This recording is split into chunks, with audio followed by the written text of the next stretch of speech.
A planta antiga que sustentou povos inteiros. Você já parou para pensar em como as pessoas viviam antigamente, sem supermercados, geladeiras ou comida industrializada? Como elas conseguiam se alimentar, ter energia para trabalhar e até construir cidades? A resposta está em uma planta muito especial, que há milhares de anos é a base da vida de muitos povos: o milho. Mas não é só o milho. Outras plantas, como a mandioca, a batata, o trigo e o arroz, também tiveram esse papel. Vamos entender como algo tão simples quanto uma planta pode ser tão importante. Imagine que você está em um lugar sem lojas, sem dinheiro e sem tecnologia. Como você faria para comer todos os dias? As pessoas antigas dependiam do que a natureza oferecia. Elas precisavam de alimentos que fossem fáceis de plantar, que crescessem rápido e que dessem muita energia. Foi assim que algumas plantas se tornaram verdadeiros tesouros. Elas não serviam só para matar a fome. Eram usadas para fazer pão, bebidas, remédios e até roupas. Vamos conhecer algumas delas e ver como mudaram a vida das pessoas. O milho, por exemplo, é uma das plantas mais antigas cultivadas pelo ser humano. Ele surgiu na América há mais de 9.000 anos e foi domesticado pelos povos indígenas. Antes de existir o milho que conhecemos hoje, com aquelas espigas grandes e amarelas, havia uma plantinha selvagem chamada teozinto. Ela tinha pouquíssimos grãos e era difícil de comer. Mas os indígenas foram selecionando as melhores sementes, plantando e colhendo, até que, depois de muitos anos, o milho se transformou no alimento que é hoje. Para os povos da América, como os maias, os astecas e os incas, o milho era sagrado. Eles acreditavam que os deuses tinham criado os seres humanos a partir do milho. E não era para menos, essa planta era a base da alimentação. Com ela, faziam farinha para pães, mingaus, tortilhas, um tipo de panqueca fina, e até bebidas como o atole, uma espécie de mingau doce. O milho também era usado para alimentar animais e fazer artesanato. Se uma família tinha uma plantação de milho, ela tinha comida para o ano todo. Outra planta muito importante é a mandioca, também chamada de aipim ou macaxeira. Ela é originária do Brasil e era cultivada pelos indígenas muito antes da chegada dos europeus.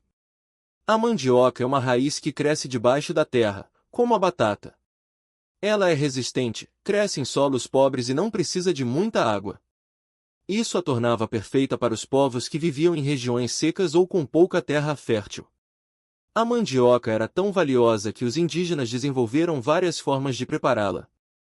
Eles faziam farinha, beijus, um tipo de bolo seco, tapioca e até uma bebida chamada cauim. Mas havia um problema: a mandioca brava, que é venenosa. Para comer essa variedade, eles precisavam ralar a raiz, espremer para tirar o veneno e depois torrar. Era um trabalho demorado, mas valia a pena, porque a mandioca dava muita energia e podia ser guardada por meses. Agora, vamos falar do trigo. Ele é uma planta antiga que surgiu no Oriente Médio, há mais de 10.000 anos. Os povos daquela região, como os egípcios e os mesopotâmios, descobriram que o trigo podia ser moído para fazer farinha e, com ela, preparar pães. O pão se tornou um alimento básico em muitas culturas. Na Europa, por exemplo, ele era tão importante que, em algumas épocas, as pessoas usavam pão como moeda. Se você fosse um camponês, podia pagar impostos com sacos de trigo. O trigo também ajudou a mudar a história. Quando os europeus chegaram à América, trouxeram sementes de trigo e começaram a plantá-lo aqui. Com o tempo, ele se espalhou pelo mundo todo. Hoje, o pão é um alimento comum em quase todos os países. Mas antigamente, ele era um luxo. Só os ricos podiam comer pão branco, feito com farinha fina. Os pobres comiam pão escuro, feito com farinha integral. E o que dizer do arroz? Ele é a base da alimentação de mais da metade da população mundial. O arroz surgiu na Ásia, há milhares de anos, e se espalhou pelo mundo. Na China, por exemplo, ele era tão importante que os imperadores faziam cerimônias para agradecer pela colheita. Os chineses desenvolveram técnicas para plantar arroz em campos alagados, chamados de arrozais. Isso permitia que eles colhessem várias vezes por ano. O arroz é um alimento versátil. Pode ser cozido, frito, usado em sopas e até em doces. Na Índia, ele é servido com curry. No Japão, é comido com peixe cru, no sushi. No Brasil, virou o famoso arroz com feijão, que é a combinação perfeita de proteína e energia. Sem o arroz, muitas pessoas passariam fome. Ele é barato, fácil de armazenar e dá muita energia com pouca quantidade. Outra planta que não pode ser esquecida é a batata. Ela surgiu nos Andes, na América do Sul, e foi cultivada pelos Incas. A batata é um tubérculo, ou seja, cresce debaixo da terra, como a mandioca. Ela é rica em carboidratos e pode ser guardada por muito tempo sem estragar. Isso a tornava ideal para os povos que viviam em regiões frias e montanhosas. Quando os espanhóis chegaram à América, levaram a batata para a Europa. No começo, as pessoas desconfiavam dela, achavam que era venenosa. Mas depois que perceberam como ela era nutritiva e fácil de plantar, a batata se espalhou pelo mundo. Na Irlanda, por exemplo, ela se tornou o principal alimento da população. Quando uma doença atacou as plantações de batata, no século XIX, milhares de pessoas morreram de fome. Isso mostra como a batata era importante. Essas plantas não eram importantes só por causa da comida. Elas também ajudaram a construir civilizações. Quando as pessoas deixaram de ser nômades, que viviam se mudando de lugar, e passaram a se fixar em um só território, foi porque aprenderam a plantar e colher. Elas podiam guardar comida para o inverno, trocar alimentos com outros povos e até vender o excedente. Isso permitiu que as cidades crescessem e que a cultura se desenvolvesse. Além disso, essas plantas tinham outros usos. O milho, por exemplo, era usado para fazer cestos, esteiras e até brinquedos. A mandioca servia para fazer colas e tintas. O trigo era usado para alimentar animais. O arroz, em algumas culturas, era oferecido aos deuses em cerimônias religiosas. A batata era usada como remédio para algumas doenças. Hoje, essas plantas continuam sendo essenciais. O milho é usado para fazer óleo, farinha, ração para animais e até combustível. A mandioca é a base da tapioca, da farinha de mesa e de muitos pratos típicos. O trigo é usado em pães, bolos, massas e biscoitos. O arroz é o alimento mais consumido no mundo. A batata é frita, assada, cozida e vira purê. Mas nem tudo é perfeito. O cultivo dessas plantas também trouxe problemas. Para plantar grandes quantidades, as pessoas desmataram florestas, usaram muitos agrotóxicos e esgotaram o solo. Além disso, algumas plantas, como o milho e a soja, são modificadas geneticamente para produzir mais, o que pode trazer riscos para a saúde e o meio ambiente. Por isso, é importante valorizar o conhecimento dos povos antigos, que sabiam plantar de forma sustentável, sem prejudicar a natureza. Outro ponto importante é a diversidade. Antigamente, existiam muitas variedades de milho, mandioca, trigo, arroz e batata. Cada região tinha sua própria espécie, adaptada ao clima e ao solo local. Hoje, muitas dessas variedades estão desaparecendo, porque as grandes empresas preferem plantar apenas algumas espécies, que dão mais lucro. Isso é um problema, porque se uma doença atacar essas plantas, pode não haver outras variedades para substituí-las. Para resumir, essas plantas antigas foram fundamentais para a sobrevivência e o desenvolvimento dos povos. Elas alimentaram gerações, ajudaram a construir cidades e até influenciaram culturas e religiões. Sem elas, a história da humanidade seria muito diferente. Hoje, mesmo com toda a tecnologia, ainda dependemos dessas plantas para viver. Por isso, é importante conhecer e valorizar a história delas, para que possamos continuar desfrutando de seus benefícios de forma sustentável e justa. Então, da próxima vez que você comer um pão, um prato de arroz com feijão ou uma batata frita, lembre-se, você está saboreando um pedaço da história da humanidade. Essas plantas não são apenas alimentos. Elas são o resultado de milhares de anos de trabalho, conhecimento e adaptação. Elas sustentaram povos inteiros e continuam sustentando a nós hoje. E é por isso que merecem nosso respeito e cuidado. E não são só esses alimentos que carregam essa história. Pense no milho, por exemplo. Ele começou como uma plantinha pequena e selvagem no México, mas com o tempo os povos indígenas aprenderam a cultivá-lo e transformá-lo em algo muito maior. Hoje, o milho está em tudo, na pipoca que você come no cinema, no óleo usado para fritar salgadinhos, até no combustível dos carros. Os maias e os astecas o consideravam sagrado, até porque ele era a base da alimentação deles. Sem o milho, não teriam construído suas pirâmides, nem desenvolvido suas civilizações. Outra planta que fez diferença foi a mandioca. No Brasil, ela salvou muita gente da fome. Os indígenas aprenderam a tirar o veneno dela e transformá-la em farinha, tapioca e beiju. Até hoje, a mandioca é um alimento barato e nutritivo, usado em receitas simples como a farofa ou em pratos mais elaborados. Se você já comeu um pão de queijo mineiro, agradeça a mandioca, ela é a base da farinha que dá aquele gosto especial. E o que dizer do cacau? Os povos da América Central, como os maias e os astecas, usavam as sementes como moeda e faziam uma bebida amarga chamada chocolato, que só os guerreiros e nobres podiam tomar. Quando os europeus conheceram o cacau, levaram para a Europa e transformaram em chocolate, como o conhecemos hoje. Sem essa planta, não teríamos brigadeiro, ovos de Páscoa ou aquele chocolate quente no inverno. Essas plantas não são apenas comida. Elas são como heranças deixadas por nossos antepassados.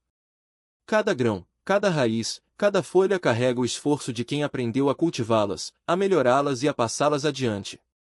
E o mais incrível é que, mesmo depois de tanto tempo, elas ainda são essenciais. O arroz e o feijão continuam sendo a combinação perfeita para uma refeição saudável e barata. A batata, que já foi comida dos pobres na Europa, hoje é um dos alimentos mais consumidos no mundo. Mas nem tudo é só gratidão. Muitas dessas plantas estão em risco. O desmatamento, as mudanças no clima e o uso exagerado de agrotóxicos ameaçam a sobrevivência delas. Se não cuidarmos, podemos perder variedades importantes, como o milho crioulo ou a mandioca nativa, que são mais resistentes a pragas e secas. Além disso, muitos dos povos que guardam o conhecimento sobre essas plantas estão desaparecendo, e com eles, se perde uma sabedoria de séculos. Por isso, valorizar essas plantas também significa apoiar quem ainda as cultiva de forma tradicional. Os pequenos agricultores, os povos indígenas e as comunidades quilombolas são os verdadeiros guardiões desse conhecimento. Quando compramos alimentos orgânicos, de produtores locais ou de feiras, estamos ajudando a manter viva essa história. Então, da próxima vez que você olhar para um prato de comida, pense além do sabor. Pense nas mãos que plantaram, nas gerações que passaram esse conhecimento adiante e no futuro que ainda podemos construir com elas. Essas plantas não são só o que nos alimenta hoje, elas são a ponte entre o passado e o futuro. E cabe a nós decidir como vamos cuidar delas. E não são apenas os alimentos que essas plantas antigas nos dão. Elas também fazem parte de remédios caseiros que muitas famílias usam há anos.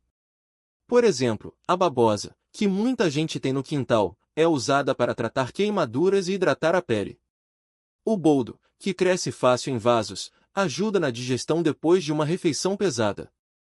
Essas plantas são como uma farmácia natural, passada de avó para mãe, de mãe para filha, sem precisar de receita ou de laboratório. Outra coisa importante é que essas plantas ajudam a proteger a terra.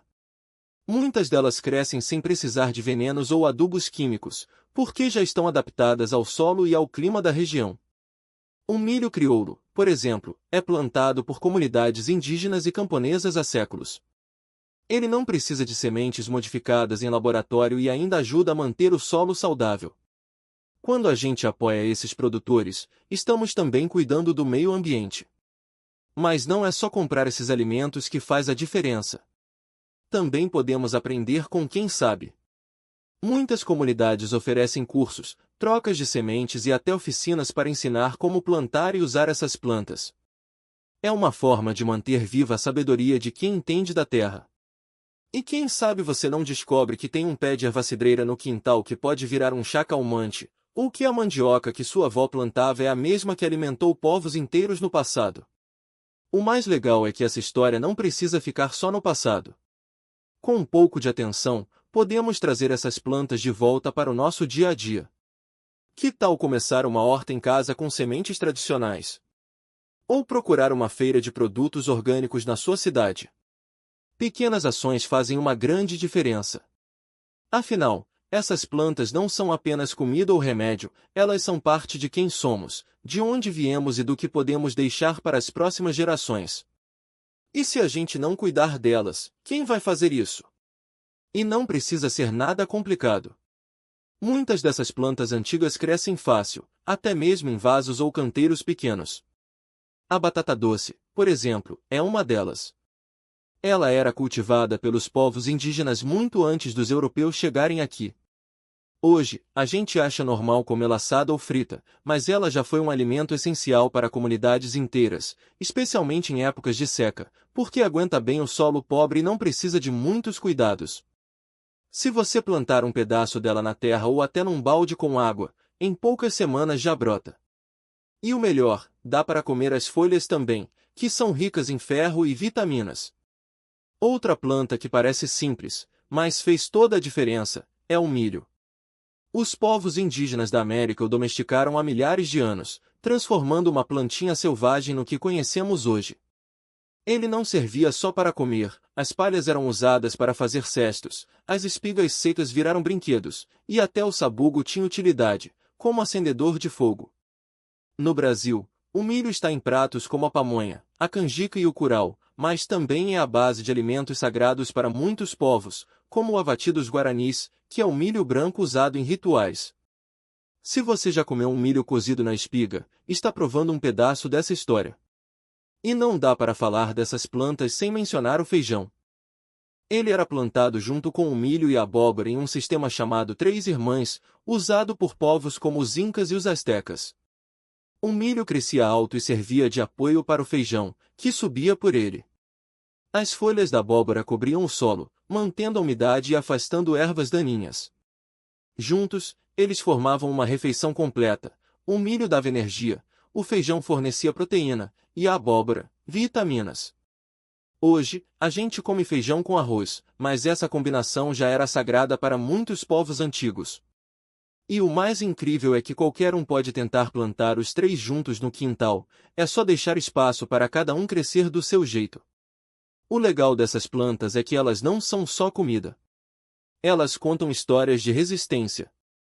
Muitas delas sobreviveram a guerras, invasões e até tentativas de apagar culturas inteiras. O urucum, por exemplo, era usado pelos povos indígenas para pintar o corpo e proteger a pele do sol. Hoje, ele é um corante natural usado em alimentos, mas também é símbolo de identidade para muitos povos da Amazônia. A mesma planta que enfeitava o corpo de um guerreiro há séculos agora dá cor ao arroz ou ao frango no seu prato. Isso mostra como essas plantas são resilientes, elas se adaptam, mas nunca perdem seu valor.